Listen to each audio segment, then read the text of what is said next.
প্রিয় দেশবাসী, দেশ ও দেশের বাহির থেকে যারা শুনতেছেন, তারা দেখতেছেন, হেফাজতে ইসলাম বাংলাদেশ আগামীকাল দেশের মানুষের ঈমান আকিদা হেফাজতের জন্য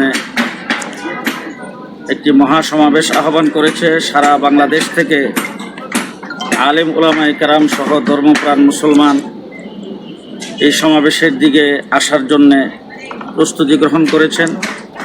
ইতিমধ্যে অনেকে ঢাকা পৌঁছেছেন, অনেকে বা রাস্তায় আছেন। এই মুহূর্তে আমরা খুবই দুঃখজনক একটা খবর পেয়েছি। আমাদের হেফাজতে ইসলাম বাংলাদেশের প্রধান উপদেষ্টা, যিনি হেফাজতে ইসলামের প্রারম্ভে যখন হেফাজতে ইসলাম প্রতিষ্ঠা হয়, প্রতিষ্ঠা লগ্নের যিনি মহাসচিব ছিলেন, হযরত মাওলানা সুলতান যোগ নদভী রহমতুল্লাহ আলাইহি, উনি ইন্তেকাল করেছেন। আমরা অত্যন্ত শোকাহত। মৌতুল আলিমে মৌতুল আলম, সেই হিসাবে হযরত মাওলানা সুলতান যোগ সাহেব বাংলাদেশের সর্বস্তরে উলামায়ে কেরামের রাহবর ছিলেন, মুরব্বী ছিলেন, এবং বাংলাদেশে উনি উলামায়ে কেরামের মধ্যে যে কয়জনকে জাতি সব সময়ের জন্য স্মরণ রাখবে, উনি তার মধ্যে অন্যতম।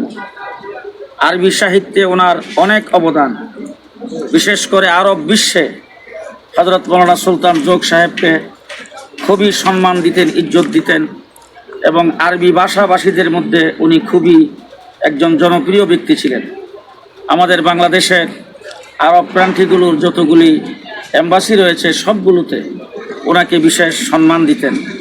উনি রাবেতা আল আলম আল ইসলামের সদস্য ছিলেন। আন্তর্জাতিক অনেক সংস্থার সাথে উনি জড়িত ছিলেন। উনি বহুমুখী ইসলামের খেদমত করেছেন।